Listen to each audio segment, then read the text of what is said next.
Kali ini aku bakal menjelaskan seminar tentang pengenalan desain ilustrasi dalam kebutuhan digital marketing. Desain ilustrasi dan kebutuhan digital marketing. Untuk kali ini aku bakal menjelaskan pengenalan, jadi hanya apa itu desain ilustrasi, apa itu kebutuhan digital marketing. Jadi kita hanya akan masuk ke penjelasan awal dasarnya, jadi tidak sampai ke ilmu-ilmu yang sampai ke praktik seperti itu untuk kali ini. Yang pertama, apa itu ilustrasi? Ilustrasi dapat didefinisikan sebagai desain yang menjelaskan atau interpretasi visual, ide, proses, dan konsep yang kadang-kali terlihat abstrak. Saat ini kita mungkin sudah semakin banyak ya melihat di Instagram atau di media sosial lain, ada banyak bentuk-bentuk ilustrasi yang seperti ini. Untuk desain kayak misalnya ada pengguna hijab, ada pengguna kacamata, atau bentuk-bentuk manusia dengan objek-objek lainnya yang menunjukkan suatu aktivitas yang berbeda dengan desain-desain logo, dengan desain-desain kita sebutnya itu ilustrator. Ada sedikit perbedaan karena dalam membuat suatu ilustrasi, seorang desainer itu dituntut memiliki sense atau feeling dalam menentukan emosi apa yang tepat dalam membuat suatu seni dengan tujuan mencapai goals yang diinginkan oleh sampel-sampel buku dongeng atau isi-isi ilustrasi buku-buku kepahlawanan. Nah, biasa itu seniman-seniman ilustrasi itu dimanfaatkan dalam penanganan visualisasi dalam buku-buku cerita seperti itu. Kedua ada logo tentunya, karena logo selain bentuk-bentuk shape atau bentuk minimal, kadang ada logo yang menggunakan ilustrasi sebagai penunjangnya. Ada in-app icons atau icon yang biasanya dalam aplikasi itu kita kadang-kala melihat, misalnya kalau teman-teman pernah pakai Gojek atau pernah pakai Tokopedia, biasa kan ada kayak masker gitu tuh. Kalau ada bentuk-bentuk manusia yang menunjukkan suatu produk, nah ada mock-up seperti itu kan. Nah, biasa mock-up itu menggunakan logo atau menggunakan ilustrasi seperti itu.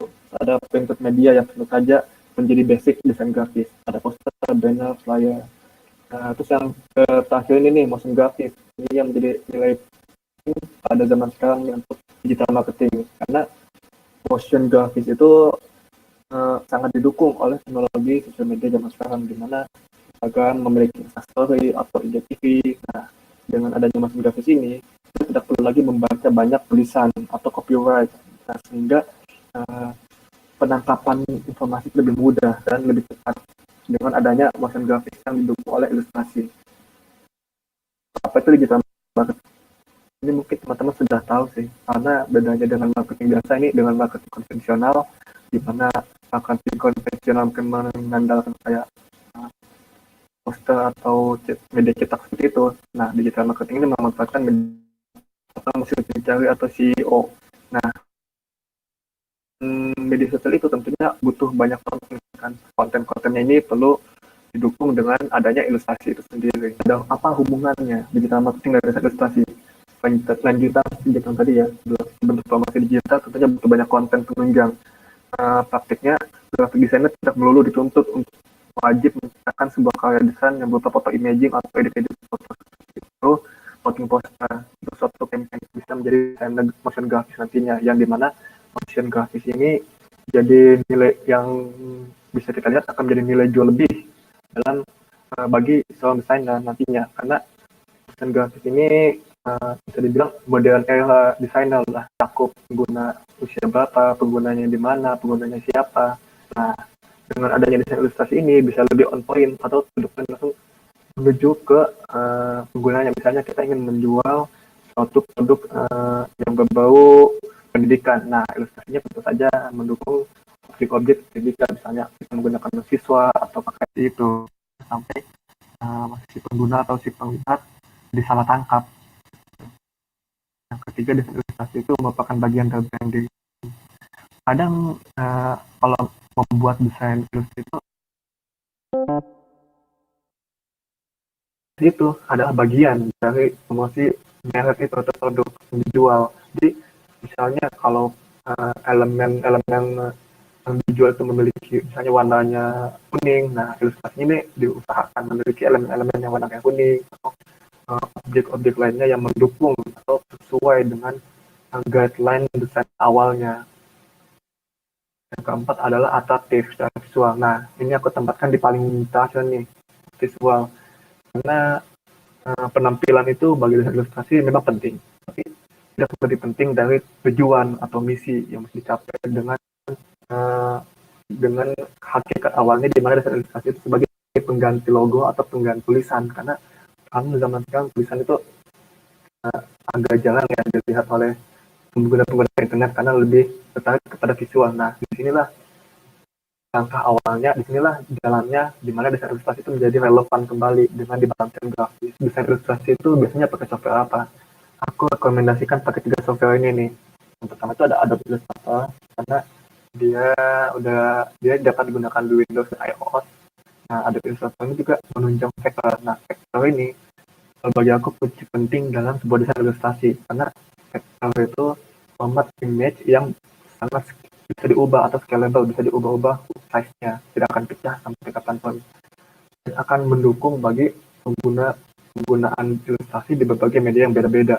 Nah, yang kedua dan ketiga, Photoshop dan Procreate.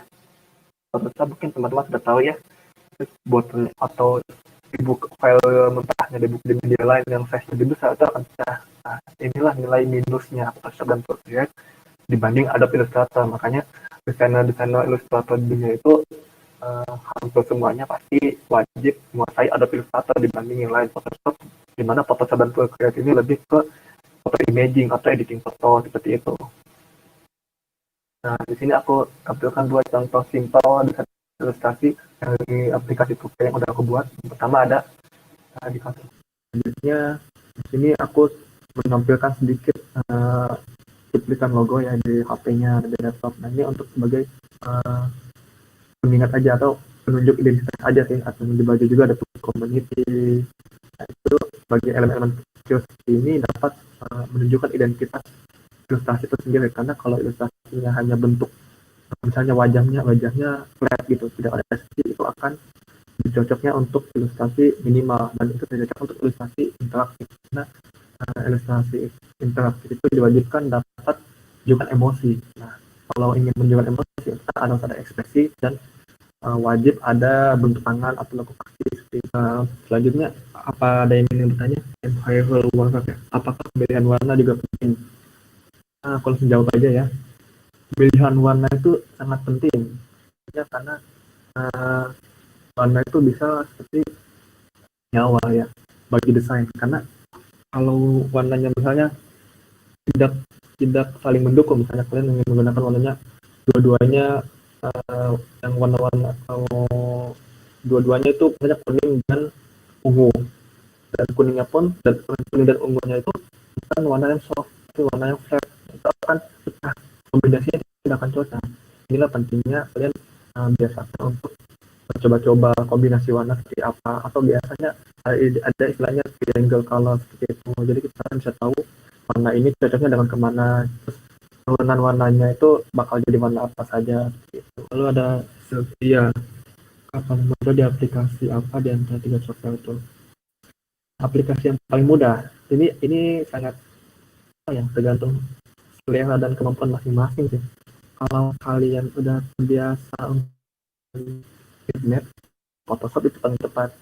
Tapi kalau kalian ingin lebih jauh melangkah dalam desain ilustrasi, alangkah baiknya mulai dari Adobe Illustrator, karena Adobe Illustrator itu jadi kalau diistilahkan SNI-nya lah untuk desain ilustrasi. Kalau kalian bisa menggunakan desain Illustrator untuk seminar kali ini, terima kasih untuk teman-teman yang hadir dan ada beberapa pertanyaan. Assalamualaikum warahmatullahi wabarakatuh.